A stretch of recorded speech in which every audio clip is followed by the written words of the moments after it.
Okey, betul lagi kita dalam Malaysia memilih dan pastinya benar kita masih lagi berhadapan dengan situasi parlimen tergantung, tapi dalam masa yang sama kita juga ingin memahami bagaimana proses ini memberikan kita pemahaman mengenai sejarah yang kita cipta kerana kita keluar mengundi semalam, kita sudah melakukan pilihan, tapi dalam masa yang sama kita melihat bagaimana daripada aspek teknikal perundangan yang perlu difahami dan juga bagaimana kita melihat pergerakan dan juga rundingan oleh ketua-ketua parti khususnya. Apabila kita mengetahui bahawa gabungan parti seperti Pakatan Harapan mendapat 82 kerusi, Perikatan Nasional 73. Tapi itu semua belum memungkinkan mereka untuk menubuhkan kerajaan kerana tidak melepasi garis 112 kerusi di Dewan Rakyat untuk membentuk ataupun mencipta majoriti mudah di situ. Jadi ini adalah proses yang kita perlu bertenang dan kita sama-sama untuk memahaminya dan kami juga seperti anda mempelajarinya setiap satu bagaimana kita dapat bergerak ke hadapan Ihsan. Ya, dan Yang di-Pertuan Agong menitahkan ketua parti-parti politik dan juga gabungan parti politik yang mempunyai jumlah kerusi terbanyak maklumkan kepada Istana Negara bagi pembentukan kerajaan yang baru. Dan Al-Sultan Abdullah Riayatuddin Al-Mustafa Billah Shah turut menitahkan kedua-dua parti politik dan gabungan parti politik tersebut memaklumkan gabungan yang dipersetujui serta kemukakan nama calon Perdana Menteri kepada Istana Negara sebelum 2 petang esok. Datuk Pengelola Bijaya Diraja Datuk Seri Ahmad Fadil Syamsuddin menerusi kenyataan memaklumkan selaras dengan perkara 40-2-A dan perkara 43-2-A Perlembagaan Persekutuan adalah dimaklumkan juga bahawa titah perkenaan dan keputusan Seri Paduka Baginda berkenaan pembentukan kerajaan baharu dan pelantikan Perdana Menteri menerusi proses yang telah dijelaskan adalah muktamad. Pada masa sama, beliau memberitahu Seri Paduka Baginda menasihati rakyat dan ketua parti-parti politik akur dan menghormati proses demokrasi serta menerima keputusan PRU15 dengan tenang serta berlapang dada. Ia demi menjaga keutuhan negara kerana negara ini umpama harta pusaka di mana para pemimpin adalah pemegang amanahnya. Baginda mengajak rakyat untuk bersama mendoakan semoga proses pembentukan kerajaan baharu dipermudahkan dan berjalan lancar demi kepentingan dan kemakmuran negara. Selewat-lewatnya 2 petang esok dan kita percaya ketika ini banyak perbincangan ataupun percaturan dibuat oleh ketua-ketua parti terutamanya untuk melihat kepada kerjasama gabungan ataupun ada MOU yang akan dibuat bagi membentuk kerajaan dan juga calon Perdana Menteri bagi pasca PRU yang ke-15. Saudara Mujib Abdul Muiz menyertai kami pada petang ini. Sebelum kita berhenti rehat sebentar tadi, rakan setugas Faris Daniel memaklumkan dan juga memberikan laporan dari WTC Kuala Lumpur di Ibu Pejabat UMNO di sana, di mana beliau memaklumkan ada sekumpulan ahli UMNO akar umbi yang datang ke Ibu Pejabat UMNO untuk mengatakan bahawa no DAP, no Anwar. Dan ini adalah frasa kata yang diungkapkan oleh Parti UMNO ketika Perhimpunan Agung UMNO yang lepas. Dan sudah pasti apabila kita merujuk kepada pembentukan dan juga gabungan, kemungkinan gabungan parti untuk membentuk kerajaan, apa yang berlaku dalam UMNO itu tidak boleh kita pisahkan daripada nombor yang diciptakan oleh pengundi-pengundi semalam. Saudara Mujibu, bagaimana melihat perkara ini? Dinamik dalam UMNO itu perlu dilihat secara halus dan juga bagaimana ianya akhirnya nanti kita cerita pasal kestabilan, dapat bentuk kerajaan dan sebagainya. Hal dalam rumah setiap parti itu perlu diuruskan dengan lebih baik dahulu. Katakan proses housekeeping parti politik yang kita nampak bermula selepas penamaan calon itu akhirnya membawa kepada satu lagi proses housekeeping secara mega. Lama sangat housekeeping dia. Ya, lama. Dan kita juga barangkali ada kebarangkalian untuk menyaksikan apakah kita akan membuat satu super grand coalition. Ya, kerana bila kita bercakap tentang pembentukan koalisi, dia melibatkan tentang elit koalisi ini. Sebab kalau kita bercakap tentang koalisi dan gabungan, penyatuan elit itu menjadi teras kepada mana-mana grand coalition. Ya, kalau kita faham tentang bagaimana UMNO Barisan Nasional bergerak sebagai grand coalition, antara prasyarat untuk menjadikan kestabilan koalisi ini berlaku adalah koalisi elit. Ya, soal dia sekarang ini kita melihat kepada siapa individu yang mampu untuk mengumpulkan elit-elit yang pelbagai ini dan boleh menenangkan mereka, ya, datang dengan formula yang memastikan adanya status quo elit-elit ini, dan apa habuan-habuan yang boleh diberikan kepada elit-elit ini bagi memastikan numbers itu dipenuhi, dan bila bentuk kerajaan besok dia menjadi kerajaan yang stabil. Kerana kita diberikan naratif itu. Pilihan raya ini memberikan rakyat mandat untuk memilih kerajaan yang kuat dan stabil. Nampaknya memang bukan kuat dan stabil tu, tak boleh buat kerajaan pun sekarang ini. Tidak boleh buat kerajaan itu kerana mereka menghitung nombor. Ya. Dan akhirnya nanti nombor itu bukan sekadar nombor saja. Ia bersangkut paut dengan apa yang dijadikan dan dijadikan DNA sebuah parti itu. Kalau kita mengambil contoh UMNO, mereka secara terbuka mengatakan bahawa no DAP, satu contoh. Dan untuk Pakatan Harapan contohnya, dengan pemilihan parti dalam PKR yang baru berlaku, tidak semudah itu juga untuk koalisi Grand Coalition itu dibentuk dengan hanya mengumpulkan nombor-nombor berdasarkan keputusan yang dilakukan semalam. Implikasinya sudah pasti berbeza, Mujibu. Dia begini. Kita dalam keadaan di mana sepatutnya satu parti yang memenangi kerusi terbesar itu memiliki peluang untuk berunding dengan parti-parti lain. Tetapi caveat terbesar dalam PH ini adalah DAP itu sendiri. Dan mustahil untuk membuang DAP daripada koalisi Pakatan Harapan kerana 40 kerusi yang dimenangi oleh Pakatan Harapan itu disumbangkan oleh DAP. Itu faktanya. Dan kalau kita melihat ini daripada kerangka besar tentang bagaimana untuk mencapai angka 112 itu, yang termudah adalah Pakatan Harapan kahwin dengan Barisan Nasional. Komplit 112. Ya, tetapi bagaimana pula tekanan sosial kepada Pakatan Harapan itu untuk melihat gabungan ini berlaku, kerana ada parti yang sudah mengatakan bahawa kalau ini berlaku, saya sebagai ahli Parlimen Sembrong akan tarik handbrake. Dah jadi satu-satu. Tapi mungkin boleh ditampung dengan kerusi-kerusi yang minor ini. Calon bebas, warisan, ya, ataupun kita kata Parti Bangsa Malaysia. Tapi saya tidak nampak ini menjadi satu refleksi yang betul terhadap apa yang disuarakan oleh rakyat semalam. Kerana kita melihat suara rakyat yang kita boleh simpulkan semalam itu adalah tsunami Melayu dan tsunami anak muda yang mahu melihat kepada kita kata ini suara-suara yang memberikan ruang kepada anak muda itu untuk melihat pembentukan kerajaan itu lebih hilang UMNO ataupun kita kata no UMNO, dan juga no PH. Ya, jadi kalau tidak ada unsur Melayu dalam pembentukan koalisi ini, saya rasa takkan berlaku lah. Dan kalau kita bercakap tentang Melayu, sudah tentulah Perikatan Nasional itu yang paling memberi refleksi, kerana inilah parti yang menang besar. Dan kalau kita pergi secara mikro lagi, sudah tentu kita bercakap tentang PAS. Ya, pemenang terbesar semalam ini adalah PAS, 49 kerusi. Itu satu statement yang besar itu dalam hal ini. Ya, soalnya siapa yang kondusif enough untuk membentuk koalisi-koalisi ini, dan setakat ini saya mungkin masih lagi tidak melihat ada individu yang boleh menjadi ketua, boleh dilihat sebagai Perdana Menteri yang mampu untuk menyusun dan menenangkan parti-parti yang terpecah ini supaya inilah koalisi kita sampai kepada angka 112, maka kita akan membentuk kerajaan yang benar-benar mantap dan tersusun berbanding dengan angka-angka yang dibentuk berdasarkan koalisi lain. Mujibu, kalau kita menganalisis apa yang dimahukan dan juga diputuskan oleh rakyat semalam, bagaimana ianya patut diinsafi oleh ketua-ketua parti ini untuk membuat keputusan? Kerana akhirnya pada ketika ini di papan drawing board itu adalah nombor, warna parti, yang kerusi di daerah ini, siapa yang pergi ke mana dan sebagainya. Tapi jumlah masyarakat yang mengundi, jiwa masyarakat rakyat yang mengundi sebenarnya, itu yang perlu dijadi pertimbangan.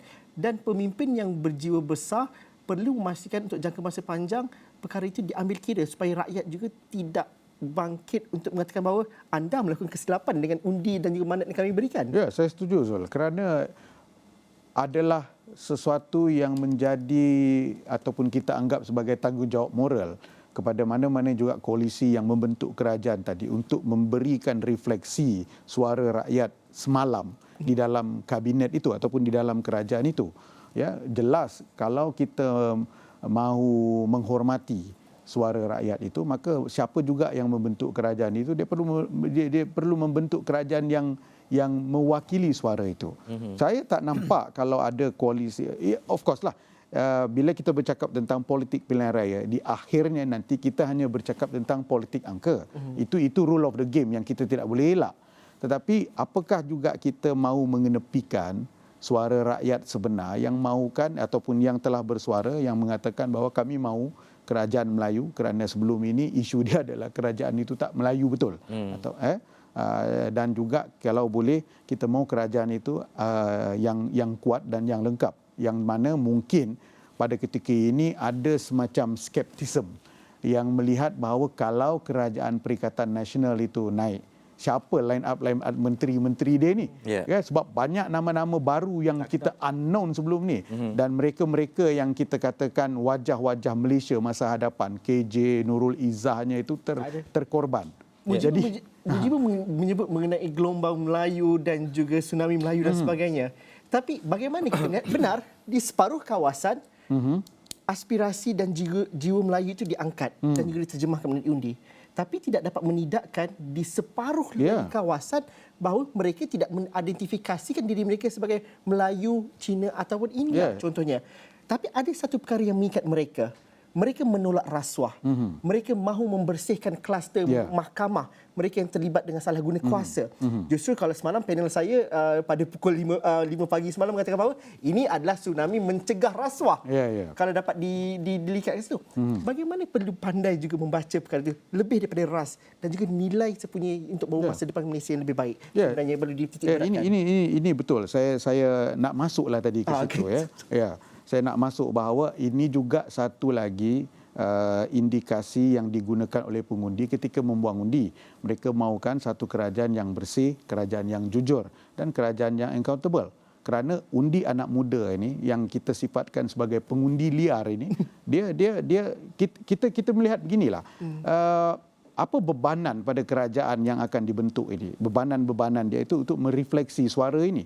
Ya, dan kalau kita melihat kepada pertimbangan pertama menerusi suara Melayu itu, maka sudah tentu Barisan Nasional tidak ada masalah kerana dia akan membentuk satu koalisi Pakatan Politik Melayu yang betul-betul Melayu dengan mengedepikan Pakatan Harapan yang pada ketika ini menjadi bebanan terbesar adalah DAP yang sukar diterima bukan saja oleh pengundi Melayu, parti-parti Melayu di dalam Perikatan Nasional dan juga Sabah Sarawak terutamanya.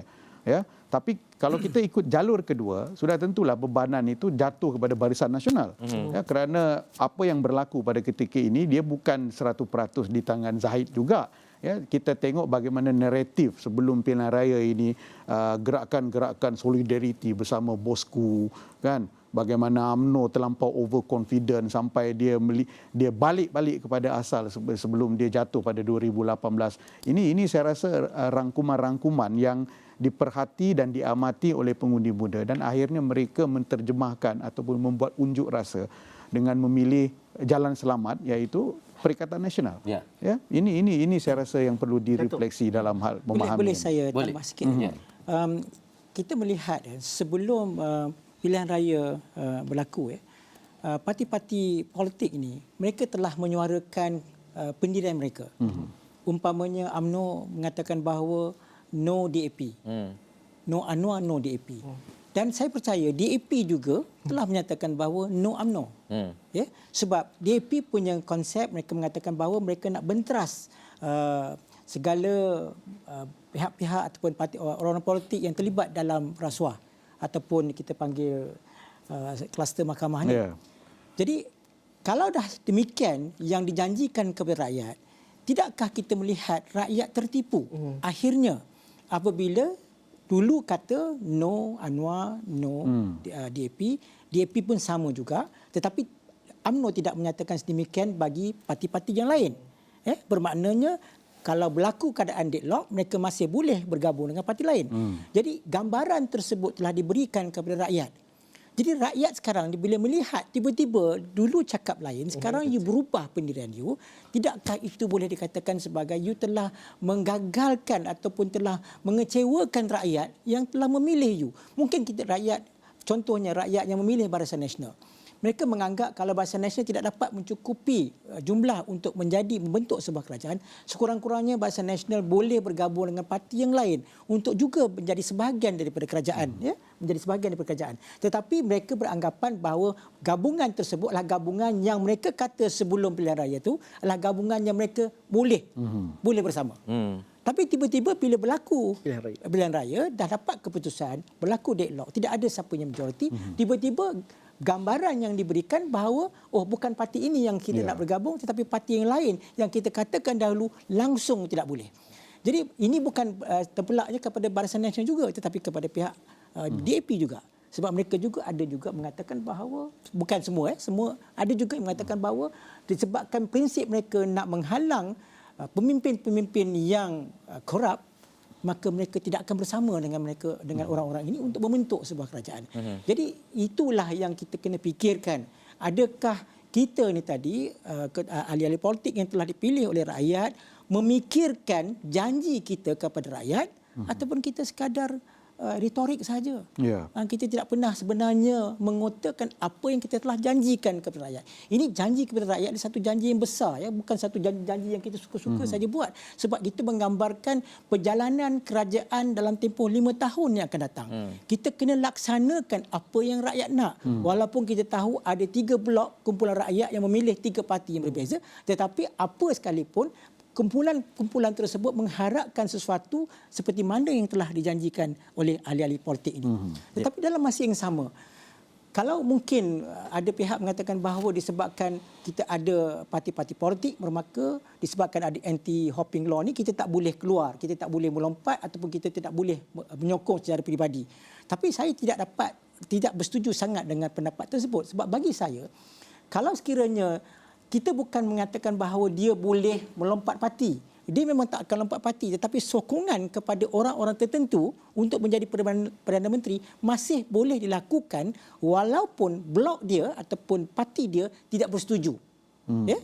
Dan lagi satu perkara yang saya nak tegaskan, pada pandangan saya, apabila sebuah parti nak membawa perkara sama ada mereka bersetuju untuk bergabung dengan parti yang lain, dia bukan keputusan seorang saja. Bagi saya, mestilah keputusan secara bersama-sama oleh parti tersebut. Majlis tertinggi parti tersebut yang boleh bersetuju sama ada mereka nak bergabung dengan parti A ataupun parti B. Jadi inilah perkara yang seharusnya ahli politik, pemimpin-pemimpin politik fikirkan. Apa yang terbaik, bukan apa yang terbaik untuk mereka. Apa yang terbaik untuk kerajaan dan juga rakyat untuk menstabilkan. Yang di Pertuan Agong dah kata, saya better mahukan sebuah kerajaan yang stabil. Rakyat juga dah jelak, dah 5 tahun kita berpolitik, tidak habis-habis. Adakah kita nak mengharungi lagi segala peristiwa yang telah kita harungi 2-3 tahun lepas? Tak payah 2-3 tahun lepas. Tahun lepas pun kita masih lagi. Dalam keadaan COVID pun kita masih lagi bertukar-tukar kerajaan, bertukar-tukar Perdana Menteri. Sekali lagi kalau sekiranya kita masih lagi bergolak nak fikir siapa nak jadi Perdana Menteri, siapa yang akan memimpin menjadi sebuah kerajaan, saya rasa tak lama kerajaan ini pun tumbang balik nantinya. Jadi itulah mesej yang perlu kita faham, mesej daripada rakyat yang begitu telah jelas nyatakan bahawa tolonglah, you all, kita dah bagi mandat, pandai-pandailah uruskan masalah negara ini. Dan Saudara Mujibu, mari kita mengandaikan dan juga kita mengagak Saudara Mujibu menyebut tadi dalam Perikatan Nasional PAS memiliki kerusi yang besar 49. Datuk, kita melihat begini, sebelum PRU ataupun sebelum Pilihan Raya Umum ke-15, PAS ada menyatakan hasrat untuk muafakat bersama Barisan Nasional dan juga Perikatan Nasional. Itu hasrat PAS pada awal dan juga pada dasarnya. Tetapi dalam masa yang sama, Perikatan Nasional tidak mungkin akan bekerjasama dengan Barisan Nasional khususnya. Tetapi adakah dengan kuasa 49 kerusi parlimen dalam PAS di Perikatan Nasional ini, bahawa suara ini perlu didengar oleh Perikatan Nasional dan mungkin berlaku penggabungan ataupun kerjasama dengan Barisan Nasional, di antara Barisan Nasional dan juga Perikatan Nasional. Ya, bayangkan kalau Muafakat Nasional itu stay sampai ini, saya rasa mungkin boleh dapat lebih 2/3. Dan tak ada masalah yang kita Kalau tak ada bincangkan hari ini. masalah, ya. Tetapi ialah itu bayangkan. Kita dah tak boleh bayangkan, keputusan sudah disuarakan semalam. Tapi saya rasa dalam permainan politik angka, tekanan untuk mencapai 112 itu sekarang ini saya rasa akan menjadikan segala pertimbangan, segala caveat yang berlaku itu mungkin boleh dikompromikan. Itu yang ini. Kerana mana-mana parti politik pun faham dinamika politik yang saya rasa sebagai an art of possible itu barangkali boleh dimainkan dalam hal ini. Jelas pada ketika ini perbezaan 9 kerusi di antara Pakatan Harapan dan juga Perikatan Nasional itu dengan suasana dan keadaan tidak ada mana-mana parti yang mampu untuk sampai ke angka 112 kerana bargaining power, chipping bargaining power itu terlampau, marginnya itu terlampau kecil. Mungkin kalau PH itu boleh dapat 100, saya rasa perkara ini selesai. Ya, kerana nak mendapat 12 kerusi itu dengan keadaan terpecah di Sabah dan di Sarawak, saya rasa mungkin boleh dapat. Ya, tapi dalam keadaan ini untuk mencapai daripada 82 nak cari 30, ya, itu sukar. Ya, apatah lagi kalau kita bercakap tentang terpaksa membuat gabungan dengan setiap parti itu memiliki liability dia. Ya, sebagai contohlah kan, kita katalah the best way possible adalah pakatan kerajaan tanpa PH. Ya, maknanya Barisan Nasional ada di situ. Tapi bagaimana warisan, bagaimana calon-calon Perikatan Nasional sendiri, terutamanya PAS dan juga Bersatu, menjawab tentang mengambil UMNO yang 30 ni. Apa yang nak diberikan alasan? Pengundi sudah tentu kata, kita dah buang dia ambil juga. Alasan mungkin mudahlah, kita nak angka itu sampai. Tapi bagaimana angka itu sampai you sanggup menggadai prinsip ini? Saya rasa seperti mana yang Datuk Salahuddin katakan tadi, apa yang you nak alasankan ini sudah pembohongan yang jelas dan nyata. Ya, mungkin dalam konteks kerjasama dengan UMNO itu pasti ada masalah. Tapi Bersatu sudah tentu. Kalau saya sebagai bekas pemimpin Bersatu, inilah yang menjatuhkan kami dulu ni. Dan dihina di persidangan agung dan sebagainya. Diherdik kan, dan kalau saya PAS pun dia kata bye-bye PAS, bye-bye bersama ULA bersama kan.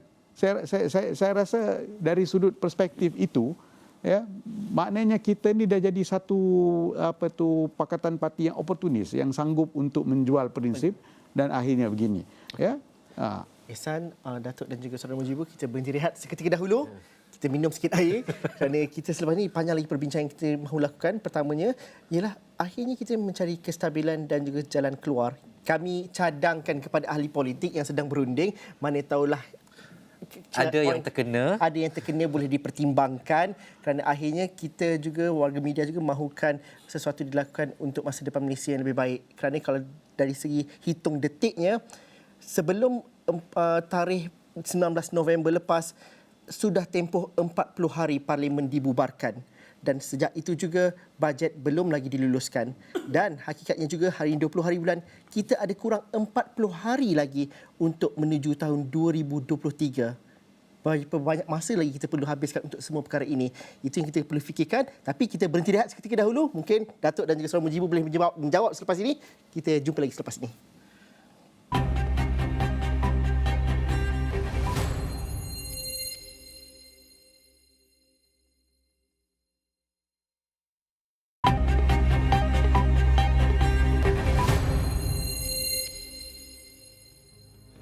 Baik, kembali dalam Malaysia Memilih dan pastinya 12 jam selepas pengerusi SPR Tan Sri Abdul Ghani Saleh mengumumkan tiada satu pun gabungan parti politik dapat majoriti mudah untuk membentuk kerajaan, dan 12 jam sehinggalah pada waktu ini masih lagi belum ada tanda-tanda ataupun petunjuk dan juga sinar yang jelas parti mana yang boleh mengumumkan pendirian mereka dapat membentuk kerajaan yang baharu. Awal tadi saya bersama dengan Firdaus Azil untuk kita buat congak-congak dan kemungkinan. Saya kira ada 5 ataupun 6 kemungkinan senario politik yang boleh berlaku untuk kita melihat gabungan parti politik mana yang bergabung antara satu sama lain. Antaranya tadi dengan andaian yang pertama, yang paling mudahlah kita mengandaikan senario yang pertama antara Pakatan Harapan dan juga Perikatan Nasional bergabung, mungkinkah akan berlaku? Itu senario yang pertama. Kemudian kita melihat kepada senario yang kedua, mungkinkah Pakatan Harapan akan bergabung dengan Barisan Nasional dan juga menawarkan pintu perundingan untuk melihat kepada rakan-rakan daripada Borneo Bloc untuk membentuk kerajaan baru pasca PRU15. Dan juga senario yang keempat, kita melihat kepada bagaimana Pakatan Harapan dan juga rakan-rakan di Sabah secara khususnya. Kita melihat kepada Warisan dan juga 3 lagi, 2 bebas dan 1 KDM, iaitu satu keputusan yang paling dinantikan pada waktu pagi semalam yang akhirnya telah pun diketahui siapa pemilik kerusi tersebut. Mujibu ada di set sana. Nanti saya nak tanyakan satu soalan khususnya melihat kepada ada cakap-cakap berkaitan mungkinkah akan berlaku jika Barisan Nasional di Sabah, adakah mereka mempunyai kelebihan sendiri jika mereka mahu berpihak kepada gabungan parti lain? Itu nanti saya nak tanya kepada Mujibu. Tapi waktu ini, sementara kita bercakap tentang congak-congak dan juga sifir-sifir parti politik ini, saya nak bawakan kepada anda beberapa trending untuk kita nak menantikan kerajaan baru ni, khususnya adalah berkaitan dengan cuti Isnin. Adakah esok hari cuti untuk seluruh rakyat Malaysia? Antaranya yang trending di cuti berkaitan di Twitter adalah ambil EL lah esok, mindset dari hari itu Isnin telah pun mendapatkan cuti. Ada juga yang mengatakan bagi je lah cuti pada Isnin, kesian pada anggota-anggota SPR seharian bertugas, ada yang tugas sampai 12 hingga 3 pagi, bagilah mereka rehat. Juga tidur pukul 4 pagi, bangun 3 petang, expect dah ada kerajaan baru dan Isnin cuti, tak ada benda yang tak settle lagi. Itu yang pertama. Juga yang antara yang menarik perhatian di media sosial melihat kepada tagline ataupun carian kata kerajaan baru. Kerajaan baru seperti juga cuti Isnin, masih lagi tanda tanya bagi kebanyakan rakyat Malaysia nak menantikan siapa sebenarnya gabungan politik yang bagaimanakah dapat membentuk kerajaan baru pasca PRU15 ini. Tapi waktu ini saya nak juga bawakan kepada anda, semalam dalam beberapa keputusan kursi-kursi panas dan juga calon-calon tumpuan telah pun diumumkan ada beberapanya boleh dikatakanlah calon pilihan ataupun calon favourite tidak kesampaian hasrat mereka untuk menjadi wakil rakyat sekali lagi pasca PRU15 ni. Antara yang menjadi perhatian adalah khususnya bagi calon Parlimen Sungai Buloh iaitu Khairi Jamaluddin. Saya tahu berita ini ataupun posting ini telah pun viral ataupun tular sejak pada pagi tadi, tetapi yang menarik perhatiannya ramai saya kira di antara mereka sama ada penyokong ataupun bukan penyokong ataupun pengundi KJ meluahkan ataupun berkongsi sokongan terhadap khususnya bagi seorang pemimpin daripada parti UMNO ini. Seorang lagi baru saja saya kira lebih kurang 3 ataupun 4 petang tadi, seorang pemimpin politik yang terkandas di kerusi yang pernah disandangnya di Permatang Pahun, Nur Izzah, juga menitipkan beberapa kata-kata beliau bagaimana sejauh mana beliau sebelum ini berkhidmat di kawasan itu. Juga seperti situasi yang sama, ramai pengundinya, penyokongnya, malah saya percaya bukan antara penyokong dan juga pengundinya turut berkongsi sokongan yang sama melihat kepada situasi yang berlaku. Sama seperti KJ lah, tidak kesampaian untuk meneruskan khidmat sebagai wakil rakyat. Okey, kalau boleh pada waktu ini, kalau Mujibu dah bersedia di studio, saya nak tanyakan berkaitan dengan perkara yang saya katakan pada awal tadi. Kalaulah ada gabungan ataupun rundingan yang bakal berlaku di antara beberapa kerusi, saya ambil contoh kalaulah ia akan berlaku antara PN, GRS, GPS, PBM, Warisan, Bebas Sabah, dan dengan andaian jika ada 7 wakil daripada Barisan Nasional Sabah, adakah mereka ada kuasa autonomi sendiri, Mujibu? soalan yang kerap ditanya ya, tentang bagaimana koalisi-koalisi ini sebelum bermulanya perang pilihan raya menawarkan jawatan timbalan Perdana Menteri yang mana mengikut perlembagaan tidak ada jawatan Perdana Menteri, dan jawatan Perdana Menteri itu pun kalau diberi hanya untuk menjadi dia bersifat menenangkan koalisi-koalisi tanpa kuasa sebenar. Saya rasa dia tidak memberi dan menyumbang apa-apa kepada Sabah dan Sarawak ya, dan untuk memperkasakan Perdana Menteri dengan kuasa-kuasa tertentu sudah tentulah peruntukan di perlembagaan itu perlu diletakkan ya. Jadi saya rasa dalam keadaan Sabah dan Sarawak ini menjadi kingmaker ya, dan sebagai kingmaker itu barangkali sudah tentulah seperti mana yang kita discuss sebelum ini ya, bagaimana suasana PRU 15 di Sabah itu seolah-olah dijadikan sebagai referendum untuk Sabah dan Sarawak itu menekan pusat, walaupun sepatutnya ia menjadi satu naratif di mana pilihan raya memilih kerajaan di peringkat persekutuan. Jadi saya rasa barangkali ya bagaimana Sarawak telah melakukannya sebelum ini, maka Sabah itu barangkali boleh melakukan itu. Kerana pada ketika ini GRS itu walaupun dia menjadi satu pakatan yang menang di kursi-kursi terbanyak di Sabah, tidak lagi berada di dalam satu posisi yang boleh bargain, kerana bersatu tidak menang semua, di Barisan Nasional sudah kalah di peringkat ini. Jadi bagaimana untuk mengukuhkan ini supaya dia benar-benar memberikan satu gambaran bahawa ini satu blok Borneo bagi memastikan apa juga yang diperjuangkan. Kerana saya yakin pilihan raya negeri Sabah yang akan datang ini akan menjadi lebih kompleks ya, disebabkan percaturan persekutuan yang pada ketika ini masih lagi grey dan kelabu, kerana kita tidak ada PAS di sana. Ada PAS tetapi dia tidak sekuat begini. Bagaimana untuk link perkara-perkara ini di peringkat persekutuan membanding ketika GRS ditubuhkan, bersatu itu menjadi anchor di persekutuan. Maka mungkin rakyat Sabah pada ketika pilihan raya itu masih lagi melihat bahawa ada keperluan untuk bersama dengan parti yang ada aspirasi yang serupa di peringkat persekutuan, kerana sudah terbiasa bahawa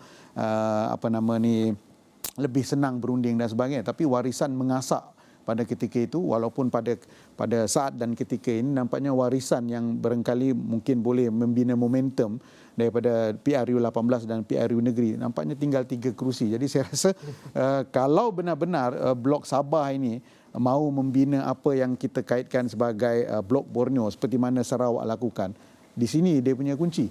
Ya, parti-parti ini mungkin boleh bergabung, kata okey kita dah menang, ini kerusi kita masing-masing, you kerusi bebas dan sebagainya.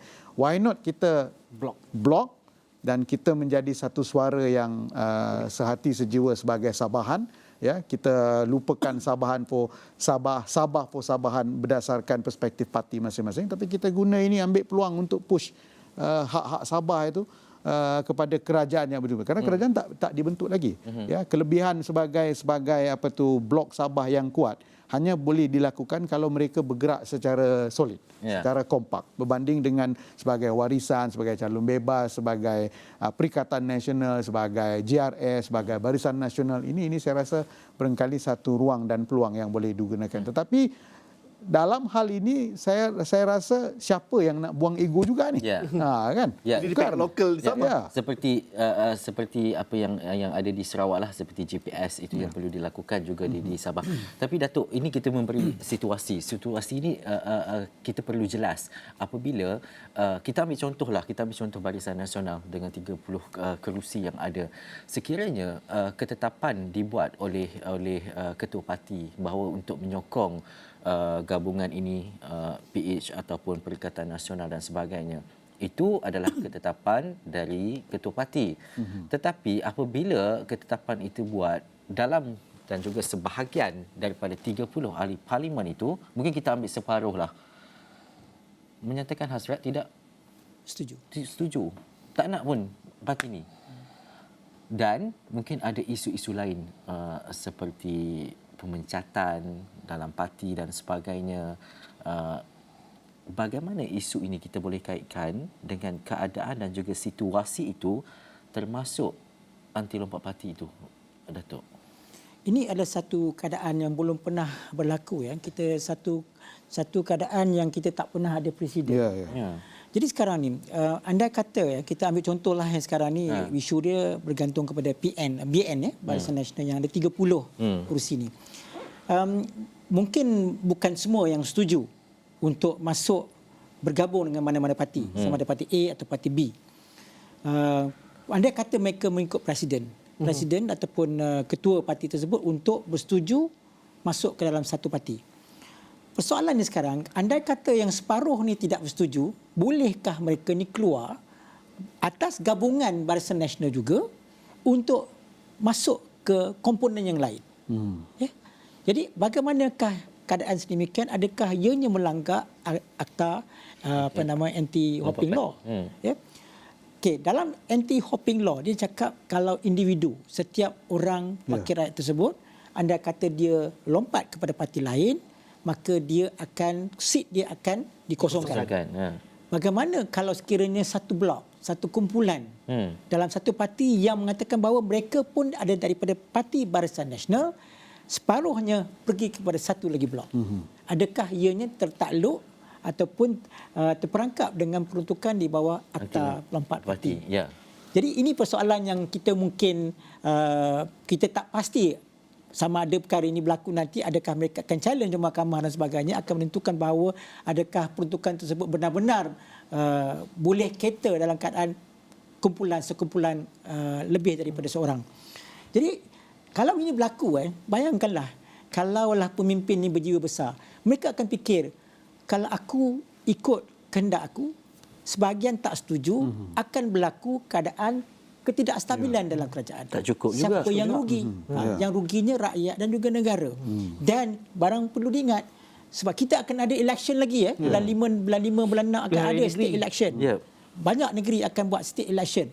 Maukah kita nanti dipenalize oleh rakyat atas masalah yang kita bawa kepada rakyat pada ketika ini? Kita jangan lupa 5 bulan tu tak berapa lama je lagi. Jadi kita kalau kita bentuk sebuah parti, tambah-tambah kalau parti inilah satu parti yang dah lama, ramai penyokong, akar umbi yang memang menyokong parti ini dengan sepenuh jiwa mereka. Tiba-tiba you ranapkan parti ini dengan tindakan-tindakan pemimpin yang tidak seiring dengan kehendak rakyat. Jadi itu perlu dipikirkan. Dan persoalan sama ada boleh atau tidak, itu mungkin belum dites lagi. Dan bagi saya mungkin boleh. Satu sekumpulan dari blok Barisan Nasional itu akan berpindah dan akan berpindah kepada blok yang lain, akan terbubarlah kerajaan tersebut. Datuk, bagaimana kita melihat ini daripada perspektif rakyat yang mengundi semalam? Kebanyakan mereka bukan ahli mana-mana parti politik. Apatah lagi ada senandung ataupun romantik hubungan dengan parti-parti politik tertentu seperti kelompok ayah saya ataupun golongan-golongan terdahulu. Mereka mengatakan bahawa kenapa saya kena menyelesaikan masalah dalaman parti, walhal saya punya hak untuk pilih. Dan saya sudah memilih bahawa kalau setengah kawasan dah dibuktikan, saya dah menolak. Malah kalau dalam kes di dalam Barisan Nasional juga UMNO, percentage majoriti yang diperolehi oleh Presiden dan juga pengurusi Barisan Nasional itu cukup rendah bagi seorang ketua parti. Bukankah ahli-ahli politik kalau di peringkat parti perlu menggunakan kebijaksanaan dan juga mengambil signal yang dihantar oleh rakyat. Dan ini bukan satu pilihan raya, itu diperolehi juga di pilihan raya yang lepas. Bagaimana Datuk menguji dan kena diselesaikan dahulu di peringkat sesama mereka dengan bijak, kena berani diambil kerana rakyat sudah menunjukkan isyarat yang sangat jelas, sudah terang lagi bersuluh. Ini bukan suluh pakai torchlight lagi dah ni, LED yang besar. Dia masalah kalau isyarat, kalau pemimpin politik ini mengambil kira isyarat yang diberikan oleh rakyat dulu lagi dah. Perkara ini takkan berlaku.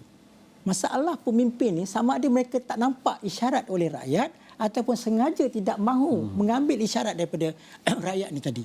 Jadi kalau sekiranya pemimpin masih berterusan tidak memikirkan tentang kepentingan rakyat, maka kita akan berlaku keadaan yang mana mereka tidak akan pentingkan kepentingan rakyat dan negara, mereka akan fikirkan apa yang akan berlaku kepada mereka dan parti mereka. Barang diingat parti-parti ni, kita bukan ada semua dalam satu-satu parti itu bersetuju. Dia ada ketua. Selalunya kita akan ikut ketua. Tetapi kalau ketua tu melawan arus daripada kehendak parti tersebut, pihak yang di bawah tu sepatut menyuarakan rasa kepuasan hati kepada ketua. Sebab ini bagi menggambarkan bahawa parti ini bukan milik seorang. Ya, dia bukan milik seorang. Dia milik gabungan sekumpulan orang yang mengangkat ketua-ketua menjadi parti. Kita tidak mahu parti, mana-mana parti pun pemimpinnya ataupun pengikutnya adalah yes man.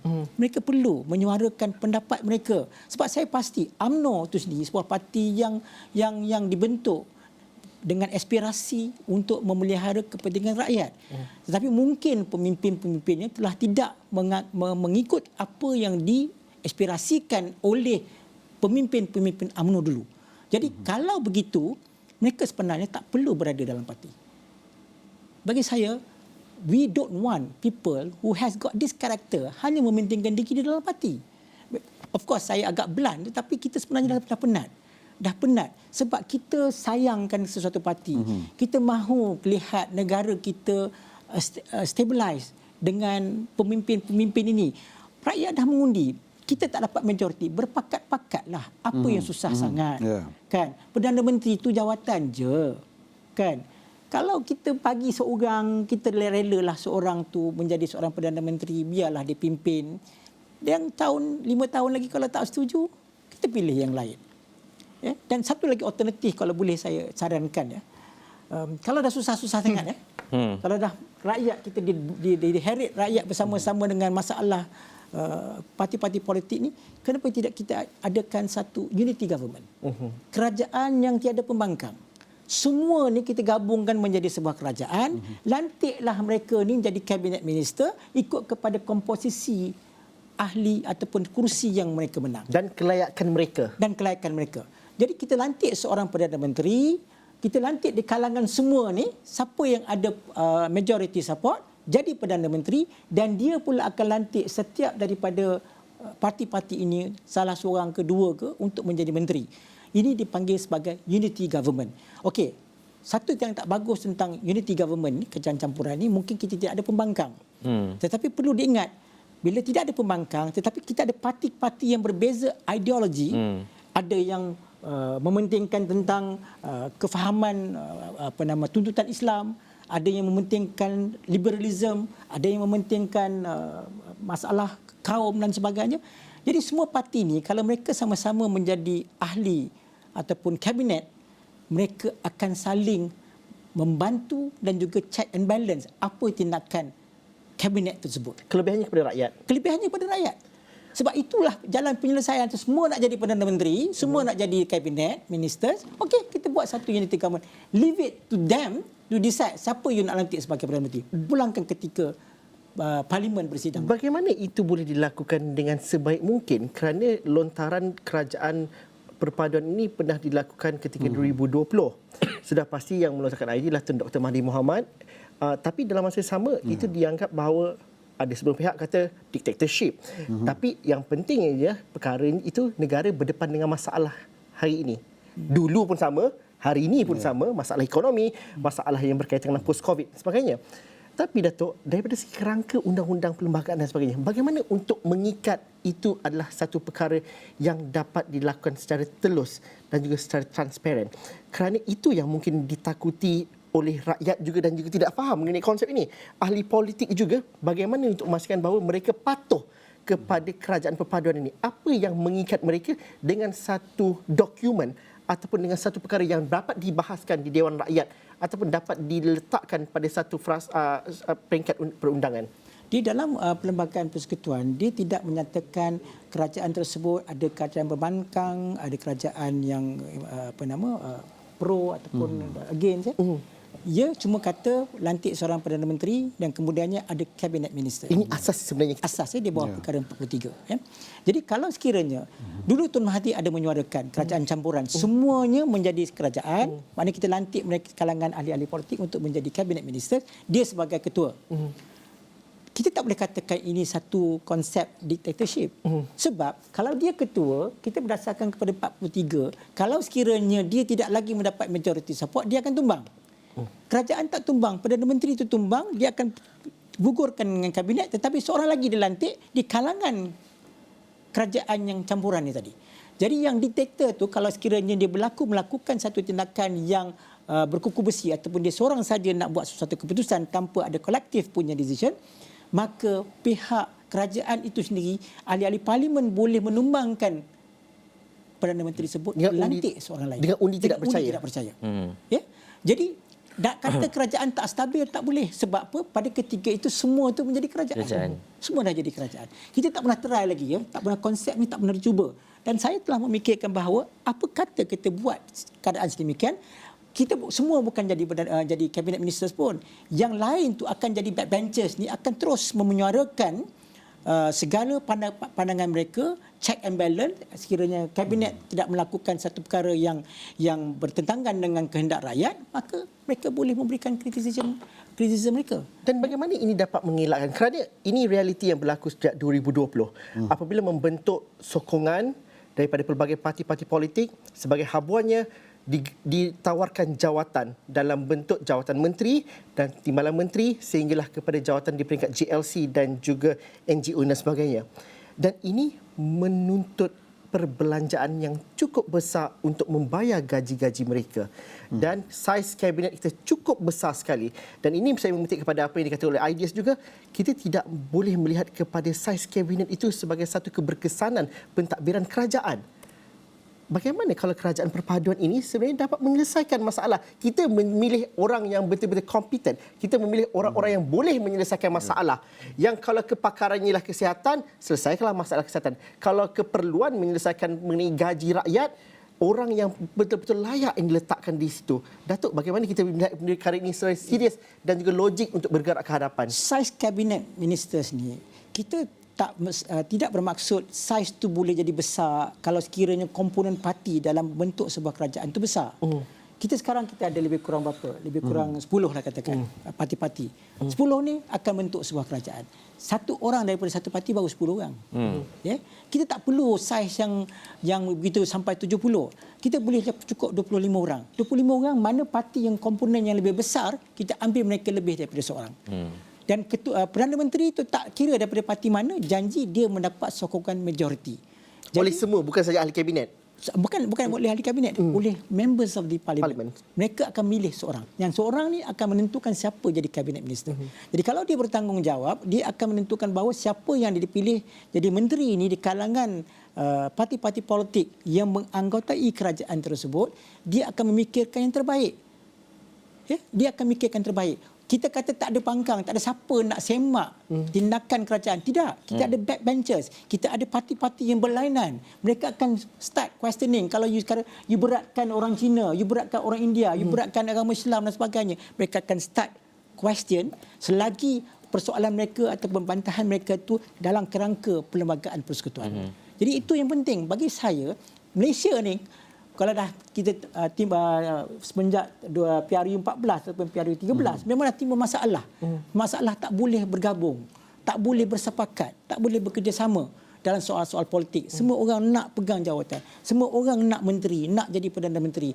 Jadi apa kata kita cuba pendekatan ini kalau dah susah sangat. Matlamat satu je.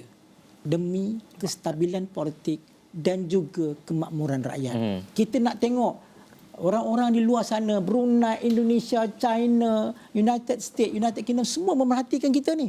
Kita ni masih tak stable. Macam mana mereka nak bawa investors? Tetapi tiba-tiba kita ada satu kerajaan yang stable. Semua menganggotai kabinet. Dalam kabinet, semua boleh buat keputusan.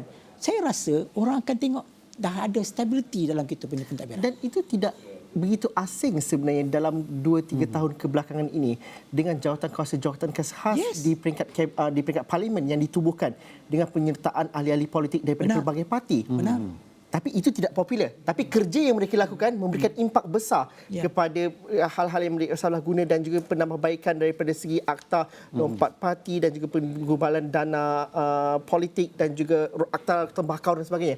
Bagaimana Datuk kita fahami? Dia begini, kalau katakan tadi saya cakap tentang unity government, tidak ada opposition.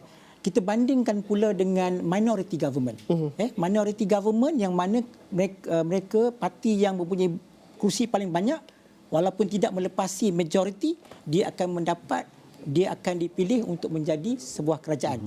Tetapi minority government ni agak longgar, agak rapuh disebabkan bila-bila sahaja pihak yang lain tu akan bantah. Contohnya mereka nak bentangkan bajet. Dia ada parti tak setuju, bajet tak lulus. Dia nak bentangkan satu dasar, tak lulus. Dia nak bentangkan akta, pindaan kepada perlembagaan, pindaan kepada undang-undang, penggubalan undang-undang baru, mungkin tak dapat kelulusan. That's why we have got supply and confidence agreement. Ya, macam sekarang kerajaan Datuk Seri Ismail Sabri, kita ada supply and confidence agreement yang mana dalam agreement tersebut dia menyatakan bahawa we can agree with you, with the opposition on certain things. Dengan syarat you jangan bantah when it comes to certain things yang kita nak bawa. Jadi mana ada give and take. Itu kerajaan minoriti. Tetapi besar kemungkinan kalau dibandingkan kerajaan minoriti dengan unity government, bagi saya unity government lebih stable. Ya, lebih stable, yang mana kalau kita nak bawa satu undang-undang untuk kita luluskan atau undang-undang baru, semua boleh bahaskan. After all, we are all in the same government. We can always suarakan pandangan kita. Ya. Backbenchers can raise their voice, can raise their concern, and then at the end of the day, let the cabinet decide. Ya. So saya rasa that is the best solution kalau kita gagal untuk mencapai majority. Senator Mujibu, apa yang Datuk nyatakan tadi, bila kita ada kerajaan perpaduan contohnya, mungkin dia akan lebih stabil dan sebagainya. Tetapi nak menuju ke stabil tu, kestabilan tu yang susah. Sebab bila kita menyebut berkaitan dengan calon Perdana Menteri pun, khususnya apabila adanya seperti itu, kita perlu meletakkan mungkin calon-calon Perdana Menteri yang ada sebelum ini untuk divote ataupun diundi oleh semua anggota Dewan Rakyat khususnya. Bagaimana untuk memastikan jiwa politik ini seperti yang Datuk sebutkan tadi dapat direalisasikan dan diterjemahkan dalam kerajaan perpaduan seperti itu, kalau isu pemilihan Perdana Menteri ini pun tidak dapat diselesaikan? Saya rasa mungkin apa yang dicadangkan Datuk tu baik secara idealisnya, tapi realitinya sangat sukar. Selagi mana kita melihat perspektif politik daripada kacamata kepartian, dan yang lebih malang, kita sentiasa melihat daripada sisi kelompok masing-masing, dari jalur kaum, daripada jalur kewilayahan, memang sukar untuk membentuk satu unity government ni. Saya setuju dengan Zul, dengan soalan Zul tadi, bagaimana kita menyaksikan peluang untuk membentuk unity government itu ditolak awal-awal lagi oleh Tun Dr. Mahathir yang mencadangkan pada kita-kita. Apa reasonnya? Kerana masing-masing menyangkakan bahawa ada peluang untuk membentuk dengan pakatan lain yang secara realisnya yang bersandarkan bahawa mereka ini boleh berpakat dan membentuk sendiri. Ya, dan kalau kita melihat pertimbangan pada ketika itu, sudah tentulah ini dipasakkan berdasarkan pertimbangan parti masing-masing, kaum masing-masing, wilayah masing-masing. Ya, bukan kita tidak nampak boleh melakukan unity government ini. Lihat bagaimana keruntuhan langkah Sheraton di pusat membawa kepada negeri. Maksudnya memang kita masih jauh untuk menuju satu unity government yang really working. Ya, unity government. Saudara Mujibu, kita masih lagi jauh, tapi mungkin orang politik yang jauh, impaknya kepada rakyat bagaimana? Kerana apa yang dilakukan oleh rakyat semalam, contohnya kita kata orang muda tidak bersedia. 8 pagi, 8.30 dia orang dah selesai mengundi. Ini ketika kita dimomokkan atau orang politik kata, oh dia orang tak pandai mengundi, mungkin dipakai jawat jari nak pergi calit. Come on. Mereka dah membuktikan bahawa rakyat sudah jauh lebih bersedia. Sekiranya unity government ini ditubuhkan ataupun boleh dibentuk, impak penerimaan oleh rakyat bagaimana? Kerana benar, rakyat ada preference mereka tertentu terhadap parti politik. Tapi rakyat juga mahu orang politik buat kerja. Selesaikan masalah. Bukannya nak tahu siapa Perdana Menteri semata-mata. Saya rasa kalau kita membaca apa yang dihantar dalam keputusan rakyat yang dibuat semalam itu, mereka sebenarnya sudah menunjukkan pada kita, we don't care about party. Ya, istilahnya enough talk. We need you to work. Ya. Kenapa? Kerana sepanjang kita melakukan perubahan rejim itu daripada 2018 membawa kepada semalam, ya, apa yang dipertontonkan oleh rakyat itu beberapa perkara. Mereka ini sebenarnya berani untuk membuat keputusan. Dan kita sekarang ni sudah tidak mengambil pertimbangan parti ke nostalgia ke romanticism ke ketaatan ke terhutang budi ke sejarah ke kesedaran sivik ke, itu tidak menjadi pertimbangan lagi. Kerana real politiknya adalah kita nak kerajaan yang berkesan, yang mampu menyelesaikan masalah-masalah tuntas rakyat ini dengan cepat. Contoh, ya, tengoklah manifesto. Tak ada siapa pun peduli kan. Kerana mereka tahu ini adalah sesuatu yang disolek dengan baik ya, yang mana akhirnya tidak ada locus standi untuk mereka tuntut perkara itu. Tapi refleksi daripada manifesto-manifesto ini membuatkan mereka itu memberikan tindak balas di kotak undi, kerana mereka kata kalau kita tidak bertindak, hanya mendengar masuk kanan keluar kiri, parti politik selamanya akan bergerak dalam kerangka sebegitu. Berbanding kalau kita memberikan satu isyarat yang jelas. Seperti hari ini, kita menunjukkan bahawa kami berani melakukan perubahan. Kami tak takut untuk menjadikan uni hung government dengan memberi undi begini-begini. Ya? Dan saya yakin pada PRU 16, mereka yang biasa mengundi sebegini ini akan berubah pada masa. Dan kena ingat, pada PRU 16, kita akan mengalami pertambahan pengundi yang lagi besar. Perubahan generasi di mana mereka yang mengundi secara pukal, iaitu memilih parti yang setia pada itu, akan bertambah berkurang. Jadi cabaran kepada parti politik itu lagi besar. Jadi persoalan dia, kalau masih lagi memandang ataupun parti politik masih lagi melihat daripada perspektif kacamata parti, kelebihan masing-masing, ya, masih lagi berlegar ataupun berpusat pada persoalan kuasa siapa jadi Perdana Menteri, saya rasa kita takkan selamanya bergerak daripada kerangka politik itu, sedangkan rakyat sudah bergerak jauh start daripada 1999 tu. Dia sudah bergerak sampailah membawa titik pada 19 November 2022 ini. Jadi kalau parti politik mau stay relevant, saya rasa memang perlu perubahan. Ini yang kita katakan, ini total reset yang dilakukan oleh parti politik perlu berlaku sekarang. Kalau tidak, kita akan sentiasa terperangkap pada situ dan akhirnya kita akan berhadapan begini. Penyelesaian utama dia senang saja. Parti-parti ini perlu bersedia untuk ini dan membuang kerangka pemikiran yang sentiasa menganggap pihak lawan ini sebagai lawan abadi. Ini perlu diangkat dalam naratif bahawa mereka adalah saingan profesional, di mana bila kita masuk melangkah menjadi ahli Dewan Rakyat, maka kita semua adalah pembuat dasar. Tapi setakat ini kita nak nampak itu sukar sekali. Sukar sekali. Ada yang tanya di social media bila Mujibu menyebut perkataan pengundi liar. Mereka kata, kenapa nak salahkan pengundi liar? Salah ke orang muda buat decision? Mungkin ada masalah misconception di situ. Pengundi liar yang perlu kita fahami dan mengapa ini bukannya liar itu bukan konotasi negatif tetapi sesuatu yang begitu sihat sebenarnya dalam konsep demokrasi kita sebenarnya, Mujibu. Dia direct translation daripada bahasa Inggeris, wild. Kan? Kalau wild ini dalam bahasa Inggeris, dia menunjukkan sesuatu yang luas. Kan? Sesuatu yang orang kata penuh dengan uncharted area. Ini maksud dia.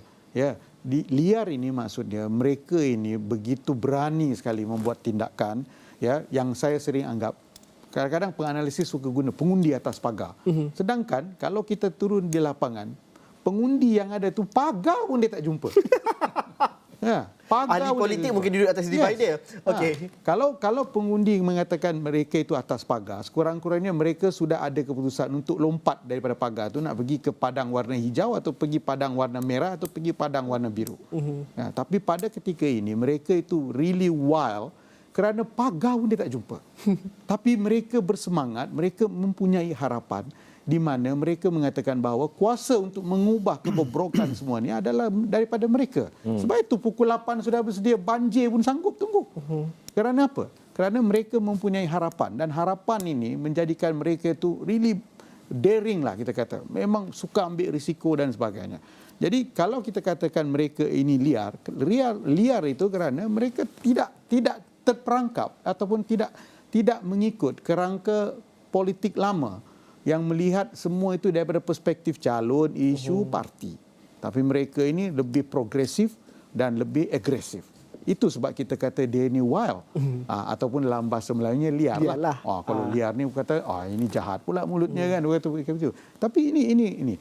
Tapi kalau kita ambil dalam kerangka politik negara maju, inilah yang berlaku di Barat. Sebab itu kalau kita tengok di Barat, kempen-kempen ala Malaysia ni tak ada. Dia tak ada kempen dia sekadar naik lori, ya, dia pergi rumah ke rumah, tak ada. Kita sampai ceramah mega lah, perlu inilah. Dan balik kepada bagaimana Perikatan Nasional menggunakan aplikasi TikTok, ya, yang kita katakan TikTokenization, ya. Ini antara perubahan-perubahan yang saya rasa bagaimana kita melihat pergerakan perubahan cara kempen itu kerana pengundi yang semakin terbuka dan semakin liar itu. Daripada 1999 kita ada blog, kemudian ada media sosial, aplikasi SMS, kemudian ada WhatsApp group, sampailah kepada TikTok ini.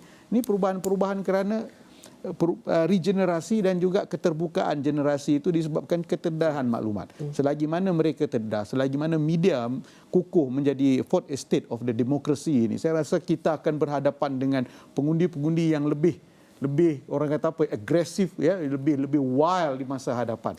Dan kalau parti politik tak embrace kepada perubahan, ya, embrace kata nak reform, ya, tapi reform itu masih terperangkap dengan individuality berbanding dengan embracing reform yang sebenar, saya rasa tak ke manalah, unity government ke apa ke, memang tak jadi.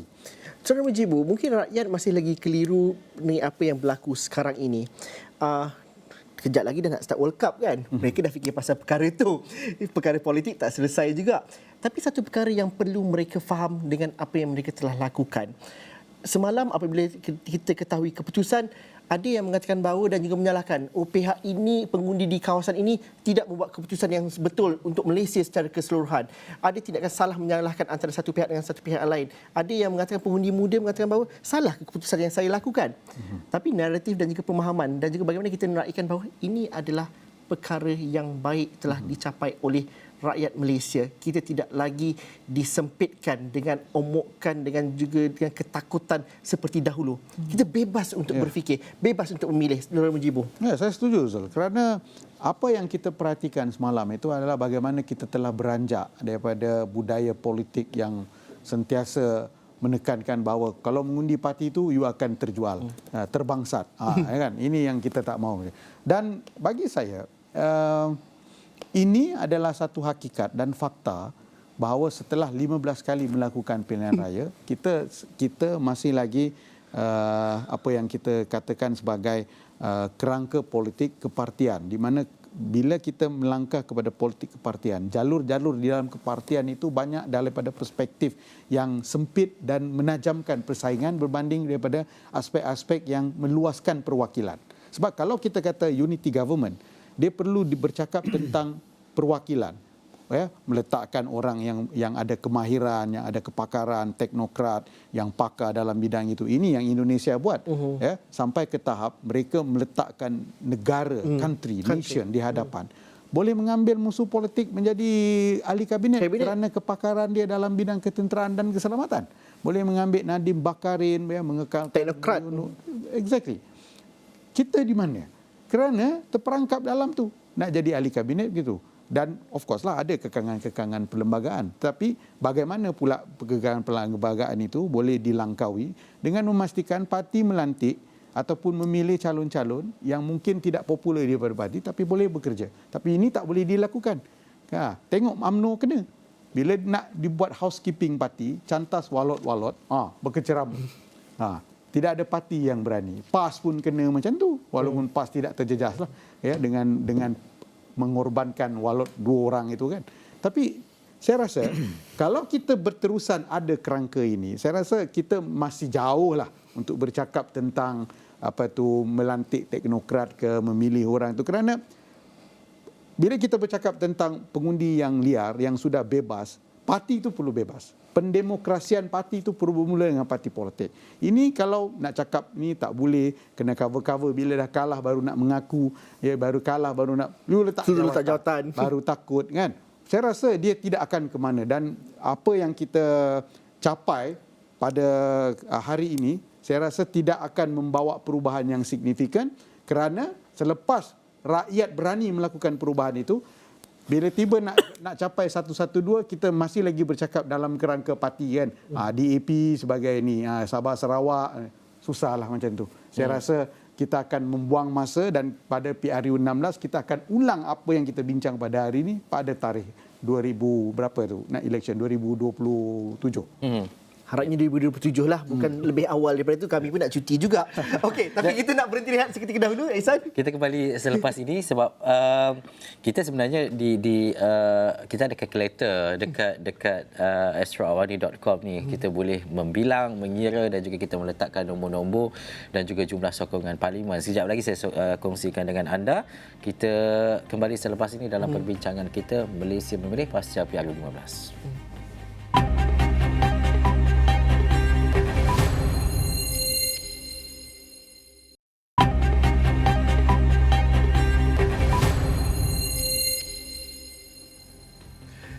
Baik, kembali dalam Malaysia. Nak bagi salam tadi. Dah bagi salam. Assalamualaikum bagi anda yang baru saja menonton Malaysia Memilih pasca PRU ke-15. Kita berdiskusi panjang lebar. Kita dah melihat kepada cadangan-cadangan panelis kita dan juga kita melihat kepada apa yang akan berlaku selepas ini. Dan kita percaya ketika ini banyak berita dan juga laporan berkaitan dengan percaturan yang dibuat oleh parti-parti politik untuk membentuk kerajaan dan juga melepasi 112 kerusi parlimen untuk membentuk kerajaan, dan itulah perkara yang kita tunggu. Dan juga dimaklumkan bahawa esok selewat-lewatnya 2 petang perlu menghantar dan juga melihat kepada jumlah sokongan untuk membentuk kerajaan di Istana Negara. Jadi saya nak terus bersama Datuk. Ini penting apabila kita di dalam sebuah negara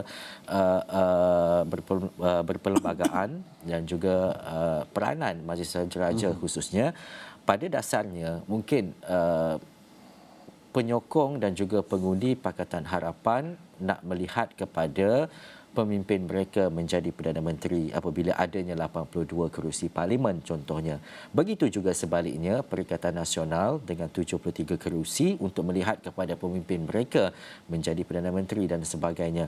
Daripada panjang lebar mungkin hampir 3 jam kita berbual tadi Datuk, dengan kerajaan perpaduannya, dengan pengiraan kita BN akan bersama dengan siapa dan sebagainya. Apa peranan dan juga keadaan penting Majlis Raja khususnya peranan istana dalam memastikan bahawa perkara ini akhirnya dapat diselesaikan dengan baik? Dalam sistem yang kita amalkan, sistem demokrasi raja berperlembagaan, peranan raja seperti yang saya katakan tadi, peranan raja dan Yang di-Pertuan Agong itu sebenarnya besar. Bukan sekadar peranan yang selalu kita rakyat gembar-gemburkan hanya peranan sebagai rubber stamp. Sebenarnya tidak. Banyak kuasa yang diperuntukkan di bawah perlembagaan berkaitan dengan peranan Yang di-Pertuan Agong, dan dalam negeri pun di bawah Undang-Undang Tubuh Negeri pun punya peranan seseorang raja. Jadi apabila kita membicarakan tentang pembentukan sebuah kerajaan, kita ada kerangka perlembagaan, dah gariskan susun atur bagaimana seseorang Perdana Menteri dilantik, yang mana peranan Yang di-Pertuan Agong adalah untuk melantik Perdana Menteri, dan kemudiannya Perdana Menteri melantik ahli-ahli kabinet dengan persetujuan oleh Yang di-Pertuan Agong. Jadi kuasa mutlak untuk melantik Perdana Menteri adalah Yang di-Pertuan Agong. Now, dalam keadaan senario sekarang, masalah deadlock ataupun tidak ada satu parti yang mendapat majoriti, dan timbul persoalan parti mana yang nak bergabung, dan timbul persoalan ada parti yang tidak selesa dengan satu parti dan satu parti lain tidak juga selesa dengan parti yang lain. Jadi bagaimana kita nak menyelesaikan kemelut ini, masalah ini? Sebab orang perlu diingat bahawa negara perlu ditadbir, kerajaan perlu berfungsi, investors melihat mahukan kerajaan yang stabil. Jadi kalau sekiranya ahli-ahli politik, ketua-ketua politik ini tidak mampu untuk menyelesaikan kemelut ini, berlakunya percakaran, berlakunya perselisihan faham tidak sesuai dengan yang ini dan sebagainya, bagaimana peranan Agong? Bagaimana peranan Majlis Raja-Raja? Mungkinkah boleh kita bawa perkara ini ataupun Yang di-Pertuan Agong memanggil ketua-ketua parti ini untuk menghadap dan berbincang dengan mereka, carilah jalan penyelesaian yang terbaik. Kita tahu bahawa Yang di-Pertuan Agong atau Majlis Raja-Raja tidak boleh mencampuri urusan berkaitan dengan pentadbiran. Tetapi perlu diingat kuasa eksekutif di bawah Perlembagaan Persekutuan di bawah Perkara 39 mengatakan executive authority of the federation vested with the Yang di-Pertuan Agong. Kuasa itu datangnya puncanya daripada Yang di-Pertuan Agong. Tetapi of course kita ada peruntukan di bawah 41A yang mengatakan Agong perlu melakukan sesuatu perkara atas nasihat Jabatan Perdana Menteri ataupun Kabinet. Tetapi dalam masa yang sama, apabila kerajaan tak boleh berfungsi, apabila berlakunya keadaan yang kita hadapi sekarang ini, tidakkah kita boleh berbalik kepada Yang di-Pertuan Agong atau Majlis Raja untuk menasihati ahli-ahli politik ini untuk mereka merungkaikan masalah yang sedang mereka hadapi ini. Jadi saya rasa because kalau sekiranya perkara ini dibawa kepada Yang di-Pertuan Agong, Yang di-Pertuan Agong panggil Majlis Raja, panggil mereka ni, hormat mereka kepada Yang di-Pertuan Agong tu akan ada. Mereka mungkin akan terpanggil untuk mengikut cadangan yang di Pertuan Agong untuk menyelesaikan secara baik. Jadi inilah satu perkara yang mungkin kita boleh fikirkan. Mungkin ahli-ahli politik boleh mengambil pendekatan untuk membawa kepada Yang Tuan Agong atau Majlis Raja bahawa mereka sekarang mempunyai masalah yang besar, tidak dapat merungkaikan permasalahan mereka disebabkan oleh masing-masing nak memegang jawatan Perdana Menteri, nak membentuk kerajaan. Jadi pandangan saya tibalah masanya untuk kita gunakan peluang peruntukan yang ada dalam perlembagaan ini untuk mengguna sepenuhnya supaya kita dapat menyelesaikan masalah yang sedang negara kita hadapi sekarang. Datuk dan juga Saudara Mujibu, sekarang ini juga ada beberapa perkembangan terkini yang perlu kita ketahui. Pertamanya, daripada awal pagi tadi kami membawakan bahawa Premier Sarawak yang juga merupakan pengerusi GPS iaitu Tan Sri Abang Johari Tun Openg sudah pun bertemu dengan Tan Sri Muhyiddin Yassin dan juga Presiden PAS Tan Sri Abdul Hari Awang untuk berbincang mengenai pembentukan kerajaan yang baru. Itu pagi tadi. Tapi kalau dapat dinaikkan visualnya, ini adalah juga antara pergerakan dan juga movement di sekitar rumah Tan Sri Muhyiddin Yassin. Melihat di situ kereta yang bawa keluar Presiden PAS Tan Sri Abdul Hadi Awang dan juga timbalan Presiden PAS iaitu Datuk Seri Tuan Ibrahim Tuan Man juga keluar dari kediaman Datuk Seri Tan Sri Muhyiddin Yassin berserta dengan Datuk Seri Sanusi Muhammad Noor yang merupakan pengarah pilihan raya bagi PAS.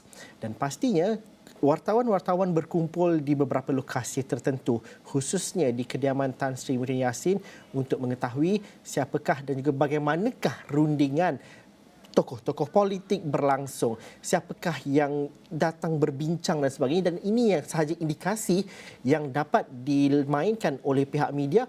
Apakah yang sedang berlaku? Bagaimanakah percaturan ahli-ahli politik ini sedang berlaku? Dan juga di satu lokasi lain juga kita akan ketahui juga nanti bagaimanakah pemimpin-pemimpin yang terdiri daripada Pakatan Harapan pula untuk berbincang.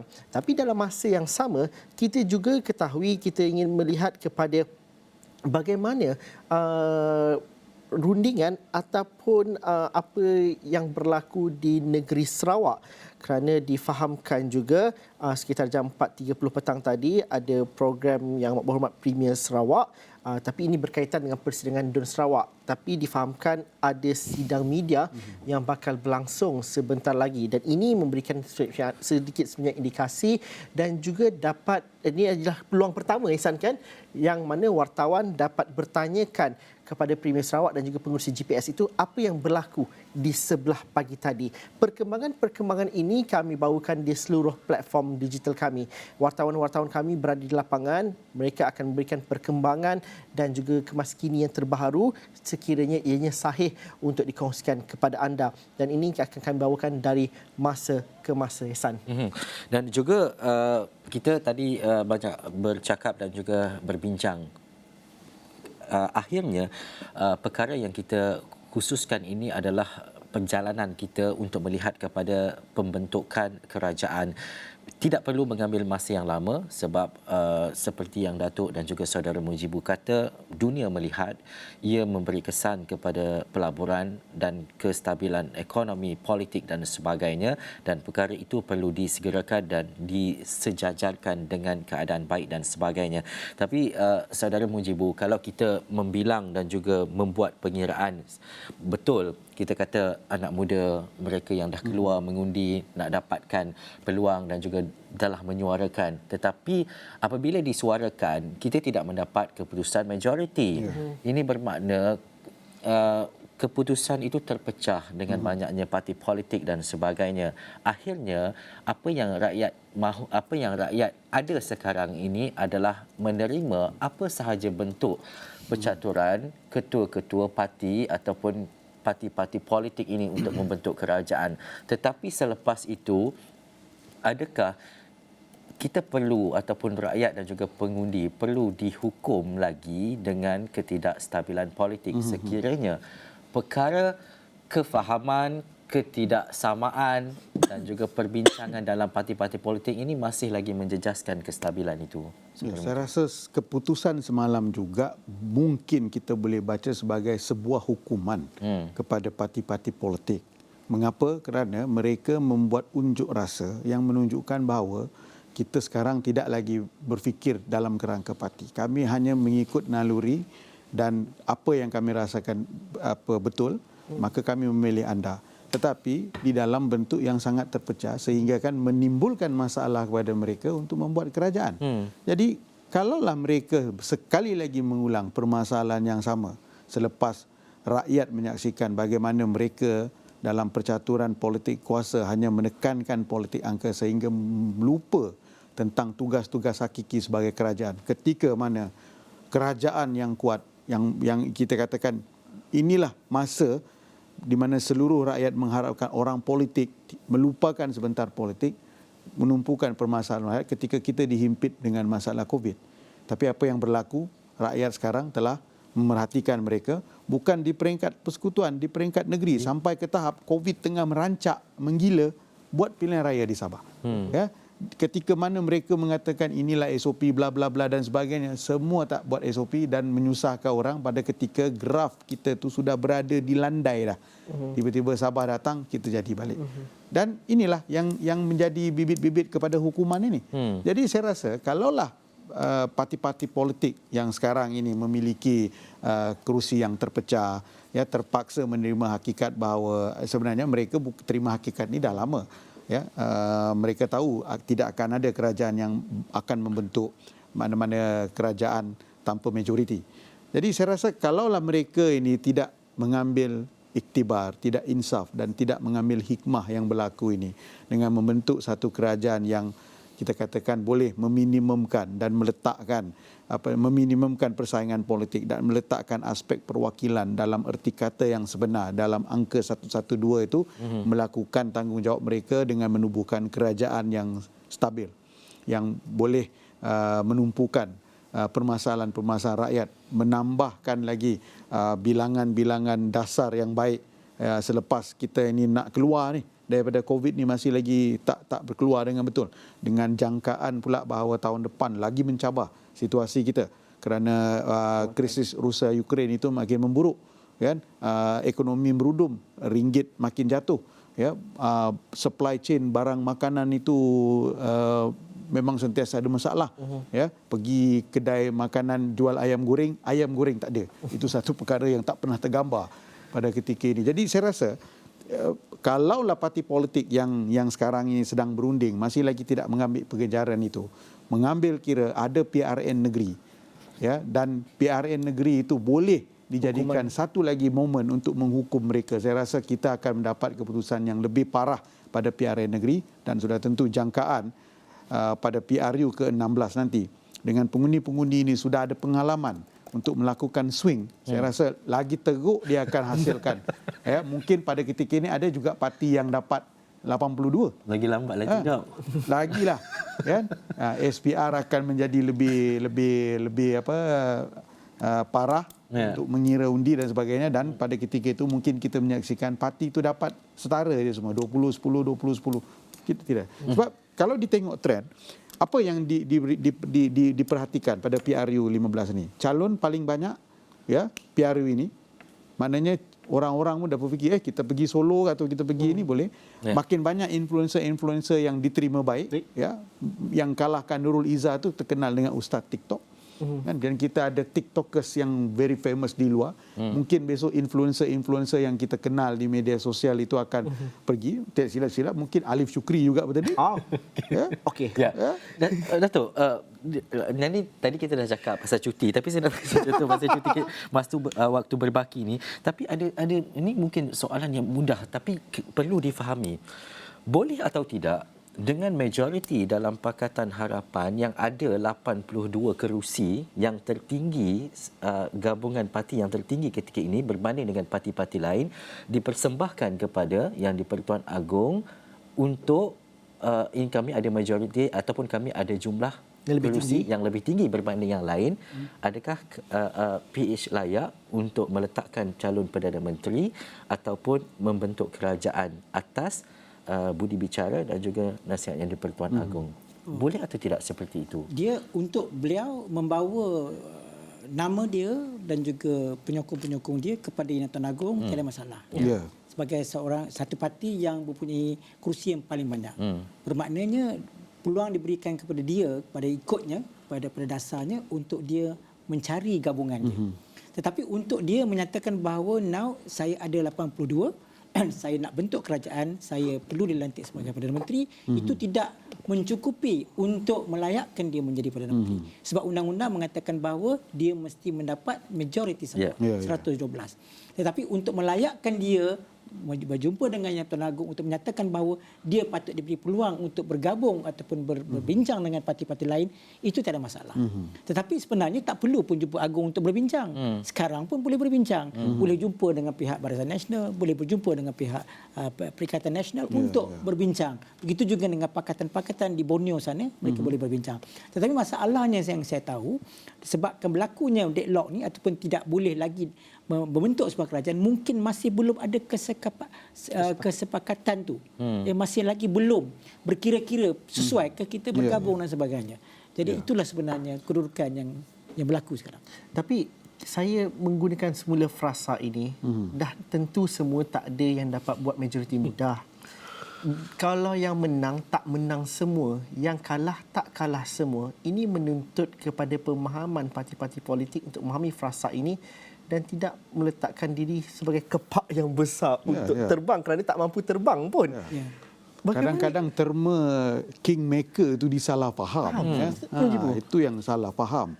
Ya, kerana bila ditermakan sebagai kingmaker, mereka ingat kerusi itu sangat signifikan, tak ada mereka maka dia tak boleh bentuk kerajaan. Dan minta macam-macam. Yes. Dia menjadikan itu sebagai satu senjata ataupun peluru untuk menyerang dia. Sedangkan sebagai kingmaker hanya untuk memastikan kerajaan boleh dibentuk. Tetapi prinsip parti yang menang kerusi terbanyak dalam suara majoriti perlu dihormati.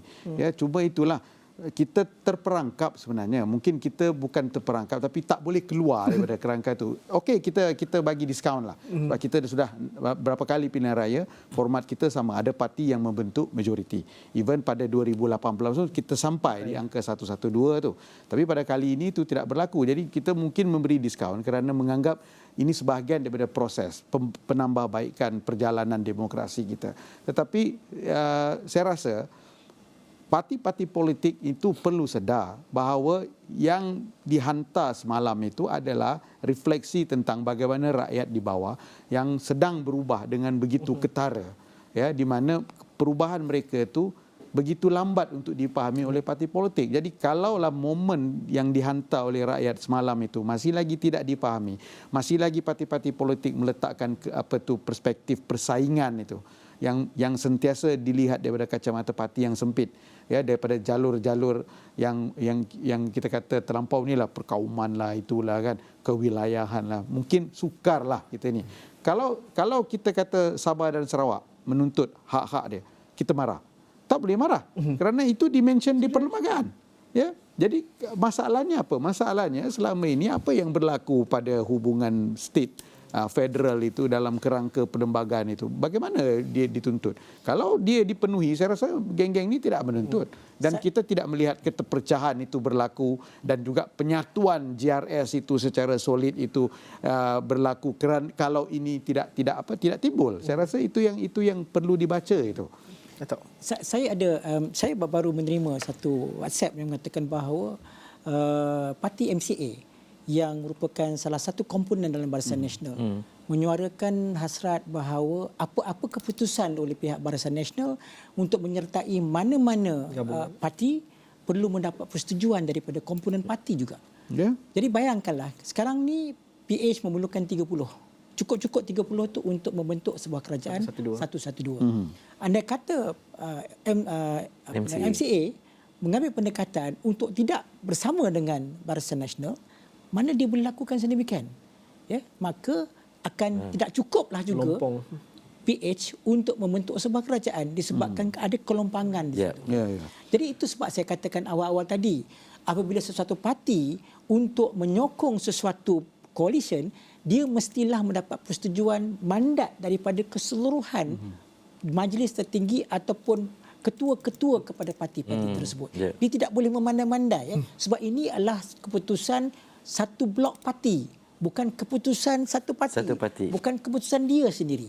Jadi itu yang kita katakan, kita mesti berjiwa besar. Kita kena ikut undang-undang dan kita mesti mengambil pendekatan untuk memuaskan hati semua pihak. Ya. Bukan satu pihak sahaja. Dia semua parti ada, Ya. semua gabungan ada. Kita berbagi. Bila keputusan terpecah, satu kerusi itu Dah hilang. apatah lagi persaingan pakatan dalam pakatan sangat signifikan. Kita ada 2 minit yang saja berbaki bersama dengan Datuk dan juga Saudara Mujibu. Soalannya tetap cuti ke Cuti. tak hari Isnin. Sebab- Satu perkara. Sebab yang ni memang Semua dia tanya. bila panel nak Adik saya semua tanya ni. Tapi Ya. Datuk mungkin boleh jawab sebenarnya, tapi dalam pada balik. itu mungkin dapat dilapiskan juga pasal cuti itu, bagaimana rakyat perlu memahami situasi ini, relax, kita yang paling bijak buat keputusan, yang orang buat pekerja kita yang tengah ahli politik ini untuk buat kerja, dan juga perlu diraihkan bahawa kestabilan dan keharmonian itu sentiasa ada dalam masyarakat. Ketika kita tidak ada kerajaan yang kita tidak bergolak, tak bergaduh sama sendiri walaupun berbeza parti dan pandangan. Dan juga tadi Saudara Chin Wat berkata semalam, dulu pilihan raya kalau ada orang tua simpan beras takut tak ada stok. Tapi sekarang dah tak ada lagi dah. Lepas pilihan raya kita tunjuk ni dah boleh dapat diskaun. Datuk, bagaimana kita meraihkan perkara itu dan juga cuti tak cuti esok? Pertama sekali pasal cuti ni, seperti mana yang telah saya katakan tadi, siapa yang boleh isytiharkan cuti? Kerajaan yang boleh isytiharkan cuti. Caretaker government. Jadi sekarang ni kita ada caretaker government. Kita tidak ada kerajaan baru. Jadi boleh tak caretaker government tadi mengisytiharkan satu cuti kepada rakyat Malaysia? Apa yang telah dilakukan oleh caretaker government hari Jumaat lepas ni, baru lepas ni, dia telah mengisytiharkan cuti. Jadi kalaulah Datuk Seri Ismail Sabri masih mahu mengisytiharkan cuti pada hari Isnin, saya tak nampak apa masalahnya dari segi perspektif undang-undang. Dan kalau kita lihat kepada SPR, pekerja-pekerja SPR, saudara Ihsan, saudara Zul, sampai larut malam, Kami sampai sekarang jelas pun tak cuti. tidur lagi. Saya percaya cuti ini mungkin boleh diberikan kepada rakyat untuk memuaskan hati rakyat, supaya mereka semalaman kan ada betul. yang berhujan, berpanas untuk mengundi. They expect something. Sebab dalam manifesto parti-parti politik mereka dah ada kata bahawa mereka boleh mengisytiharkan cuti kalau mereka membentuk kerajaan. Jadi rakyat mengharap. Tapi sebab kerajaan tak bentuk-bentuk lagi ni, So, tak boleh bagaimana pula caretaker government can he think about it? Barang order, barang sampai berbeza. Okey, Datuk Saudara Mujibu, terima kasih banyak. kasih. Rakan-rakan kita akan bersama dengan anda lagi selepas ini. Kalau cerita pasal cuti, mereka juga tiada cuti. Kawan kami Fauzi Zain tu, kalau anda lihat di kaca TV, beliau juga berada di belakang tabir sepanjang malam tadi. Saya rasa dah 24 jam lebih dia ada dekat office ni. Syafizan Johari dan juga Jasmine Abu Bakar akan bersama dengan anda selepas ini. Kami pass baton kepada mereka. Kepada yang nak tunggu World Cup itu, tontonlah kami juga kerana kami juga akan membawakan perkembangan terkini khususnya dari rumah-rumah orang-orang politik. Apakah perkembangan terbaru kami dapat bapar kepada anda? Itu kami bawakan selepas ini. Ya. Ini juga platform besar untuk anda ketahui. Ada yang kata daripada malam tadi tak tidur sampai sekarang tak selesai. Dia tanya siapa kerajaan, siapa Perdana Menteri. Kita pun tak tahu lagi. Apapun kita di Astro Awani sentiasa membawa perkembangan ini sentiasa kepada anda sampailah selesai. Bukanlah sampai selesai, tapi kita dapat Perdana Menteri angkat sumpah, pembentukan kabinet dan sebagainya. Awani Itu sentiasa kita 24 ikuti jam sebenarnya untuk anda. untuk anda. Syafizan Johari dan juga Jasmine selepas ini. Saya San Yahya. Saya Zulfitri Yusof. Kita jumpa lagi.